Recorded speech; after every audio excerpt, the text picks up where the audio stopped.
नमस्कार मित्रांनो, सर्वांचं स्वागत आहे आपल्या युट्यूब चॅनलमध्ये. काल आपण सिंपल प्रेझेंट टेन्सचा अफर्मेटिव्ह सेंटेन्स हे पाहिलं होतं, ज्याचा फॉर्म्युला होता subject plus verb plus object. आज आपण घेणार आहोत सिंपल प्रेझेंट टेन्सचं निगेटिव्ह सेंटेन्स आणि इंट्रागेटिव्ह सेंटेन्स. चला तर आपण लेक्चरला सुरुवात करूया. सगळ्यात प्रथम पाहूया आपण निगेटिव्ह सेंटेन्स. निगेटिव्ह सेंटेन्स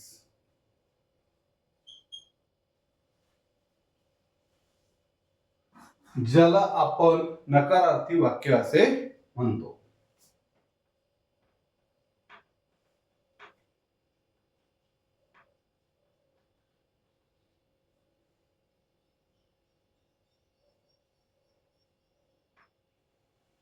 आता निगेटिव्ह सेंटेन्स तयार करताना आपल्याला सब्जेक्ट, डूडल्स, नॉट, व्हर्ब आणि ऑब्जेक्ट हे वापरायचं आहे. आपण त्याचा फॉर्म्युला लिहून घेऊया. Subject plus do does plus not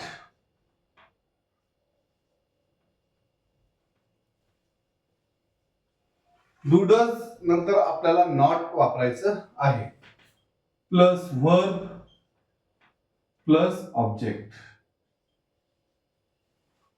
subject plus do does plus not plus verb plus object हा आपला निगेटिव्ह सेंटेन्स तयार करण्यासाठीचा फॉर्म्युला आहे.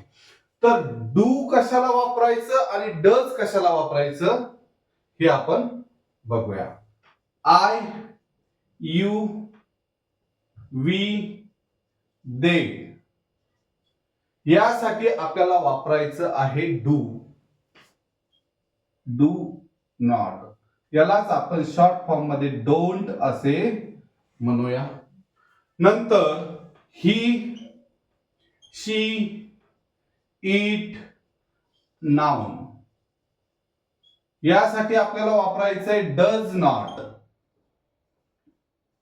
ज्यालाच आपण शॉर्ट फॉर्म मध्ये डझंट असे म्हणूया. इथपर्यंत ठीक आहे. Subject plus do does plus not plus verb plus object. I, you, we, they साठी do not means don't. She, he, she, it, noun साठी डज नॉट मीन्स डझंट. हे झालं आपलं फॉर्म्युला. सब्जेक्ट यूज करायचा कोणताही आपल्याला जो घ्यायचा आहे तो. आय एक्झाम्पल बघूया. आय फॉर्म्युला काय सांगतोय, डू किंवा डज. आय साठी काय वापरणार, do. I do. Not, I do not write a letter. A letter म्हणजे काय, हा झाला सब्जेक्ट, हे झालं डू प्लस नॉट, हा झाला वर्ब, हे झालं object. Subject, do not, verb plus object, हे झालं आपलं सेंटेन्स तयार. याच प्रकारे यू साठी करायचं, ही साठी करायचं, शी साठी करायचं. ही डज नॉट किंवा doesn't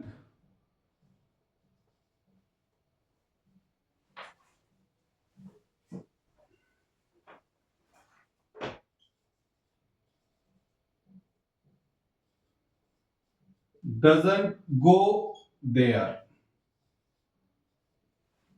Subject does plus not, verb plus object. हा झाला आपला सिंपल प्रेझेंट टेन्सचा निगेटिव्ह सेंटेन्सचा फॉर्म्युला आणि एक्झाम्पल. आता आपण बघूया इंट्रागेटिव्ह सेंटेन्स. हा फॉर्म्युला तुम्हाला डेली लिहायचा आहे, पाठ करायचा आहे, याच्यावरून तुम्हाला सेंटेन्सेस तयार करायचे आहेत. हा निगेटिव्ह सेंटेन्स नकारार्थी वाक्याचा फॉर्म्युला आणि एक्झाम्पल्स. आता बघूया आपण इंट्रागेटिव्ह सेंटेन्स म्हणजे प्रश्नार्थक वाक्य.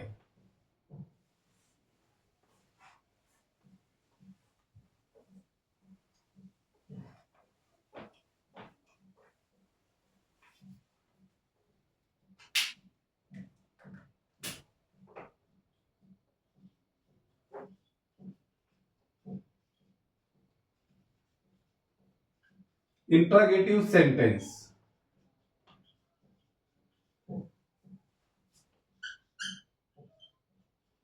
प्रश्नार्थक वाक्य. प्रश्नार्थक वाक्य तयार करण्यासाठी आपल्याला सेम फॉर्म्युला पाहिजे, परंतु तो फॉर्म्युला जो जसा आपण subject plus do does plus not plus verb plus object घेतला होता निगेटिव्ह सेंटेन्स मध्ये, सेम फॉर्म्युला आपल्याला घ्यायचा आहे, परंतु त्यामध्ये डज आणि डू हे अगोदर येईल, त्यामध्ये नॉट आपण काही प्रमाणात वापरू शकतो ज्यावेळेस वाक्यामध्ये रिक्वायरमेंट असेल त्यावेळेस. आपण फॉर्म्युला बघूया. फॉर्म्युला आहे do does plus subject plus verb plus object plus question mark. Do does plus subject plus verb plus object plus question mark. Question mark का बरं? कारण की हा इंट्रागेटिव्ह सेंटेन्स आहे, प्रश्नार्थक वाक्य आहे, त्यामुळे या ठिकाणी आपण सगळ्यात शेवटी क्वेश्चन मार्क हा घेतलेला आहे. डू कशासाठी वापरायचे, डज कशासाठी वापरायचे हे तुम्हाला माहितीच आहे, तरी सुद्धा मी एकदा लिहून देतो. डू कशासाठी वापरायचे आणि डज कशासाठी वापरायचे. आय, यू, वी, दे याच्यासाठी काय वापरायचं? डू. ही, शी, इट आणि नाउन यासाठी वापरायचंय डज. ठीक आहे. आता I, you, we, they, do, he, she, it, noun, does. Formula काय सांगतोय? डू डज अगोदर वापरायचंय, नंतर सब्जेक्टचा वापर करायचा, नंतर वर्ब, नंतर ऑब्जेक्ट, नंतर क्वेश्चन मार्क. आता आपण घेऊया सेंटेन्स. कुठलाही सब्जेक्ट तुम्ही यामध्ये घेऊ शकता. आपण घेऊया यू. यू सॉरी फॉर्म्युला सांगतोय डू डज अगोदर घ्यायचंय, डू अगोदर घेतलं, नंतर सब्जेक्ट घ्यायचा आहे, सब्जेक्ट घ्या यू, नंतर घ्यायचंय वर्ब, वर्ब घ्या कुठलाही वर्ब, जाणे, खाणे, पिणे, राहणे, झोपणे. Do you go there question mark. Formula सांगतोय तसं डू डज मध्ये डू आपण घेतला, सब्जेक्ट यू आपण घेतला, वर्ब आपण गो या ठिकाणी घेतला, ऑब्जेक्ट घेतला देअर आणि क्वेश्चन मार्क. हे झालं इंट्रागेटिव्ह सेंटेन्स एक्झाम्पल तयार. Sentence ready. Do you go there. Second बघूया आपण. जसं मी अगोदर सांगितलं होतं नॉट सुद्धा आपण वापरू शकतो. तर नॉट कुठे वापरू शकतो? डू डज ला आपण नॉट वापरू शकतो. जसं की don't I write a letter question mark. फॉर्म्युल्यानुसार डू प्लस नॉट आपण या ठिकाणी डोंट घेतले, त्याऐवजी do not, don't, subject I, verb write, object a letter question mark. हा झाला आपला इंट्रागेटिव्ह सेंटेन्सचा सेकंड एक्झाम्पल. तुम्हाला डेली फॉर्म्युला लर्न करायचा आहे, रीड करायचा आहे, याच्यावरून प्रत्येक सब्जेक्टचा एक एक सेंटेन्स तयार करायचा आहे. 1 2 3 4 5 6 7 8 सब्जेक्ट आहेत. 8 सब्जेक्टचं तुम्ही 8 वाक्य सहज बनवू शकता. फॉर्म्युला समोर लिहिलेला आहे do does plus subject plus verb plus object. Verb तुम्ही कुठलाही घ्या, गो घ्या, स्लीप घ्या, राईट घ्या, रीड घ्या, वॉच घ्या, ऍज यू विश. तुम्हाला जो वर्ब घ्यायचा तो तुम्ही घेऊ शकता. ठीक आहे. चला तर आपण साध्या वर्तमान काळामध्ये काही वेळेस काय होतं, आपण बी ची रूप थोडीशी वेगळी घेऊ शकतो. जसं काय, आय साठी मी एम घेऊ शकतो, ही शी इट नाउन साठी मी इज घेऊ शकतो, आणि यू वी दे साठी आपण आर चा सुद्धा उपयोग करू शकतो. त्याचप्रमाणे साध्या वर्तमान काळामध्ये हॅव आणि हॅजचा सुद्धा उपयोग आपण या ठिकाणी करू शकतो, हे सर्वप्रथम लक्षात घ्या. मी तुम्हाला ते लिहून देतो, तुम्ही लिहून ठेवा. ज्यावेळेस कुठलीही अडचण आली तर प्लीज कमेंट मध्ये मला कळवा, मी नक्कीच तुम्हाला हेल्प करेल. साध्या वर्तमान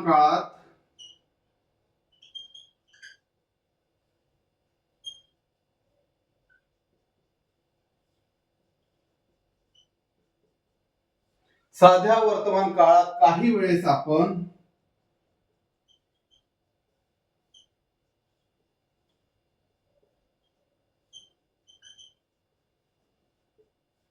बीई ची रूपे, जसे की आय साठी काय वापरायचंय तुम्हाला, एम. आय साठी तुम्ही एम वापरू शकता. ही शीट नाउन साठी काय वापरायचंय, इज. ही, शी, इट आणि नाउन साठी तुम्हाला वापरायचे इज. IS इज आपण वापरू शकतो.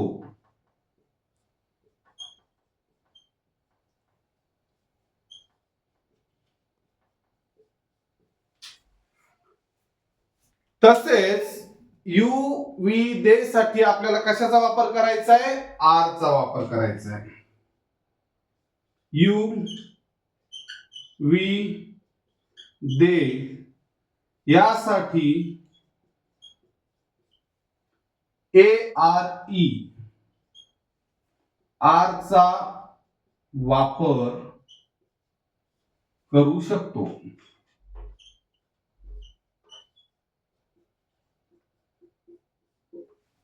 त्याचप्रमाणे आपण हॅव हॅजचा सुद्धा उपयोग या ठिकाणी करू शकतो.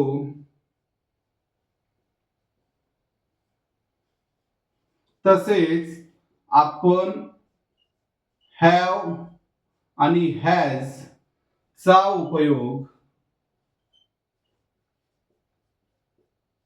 साध्या वर्तमान काळात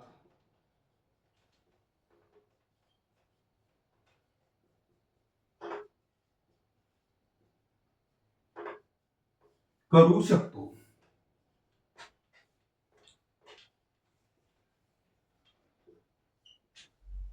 आज आपण निगेटिव्ह सेंटेन्स आणि इंट्रागेटिव्ह सेंटेन्स, नकारार्थी वाक्य आणि प्रश्नार्थक वाक्य हे कंप्लीट केलेले आहेत.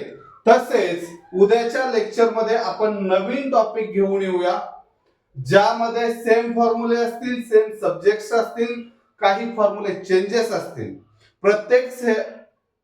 प्रत्येक काळामध्ये फॉर्म्युला हा बदलत राहणार आहे, चेंज होत राहणार आहे.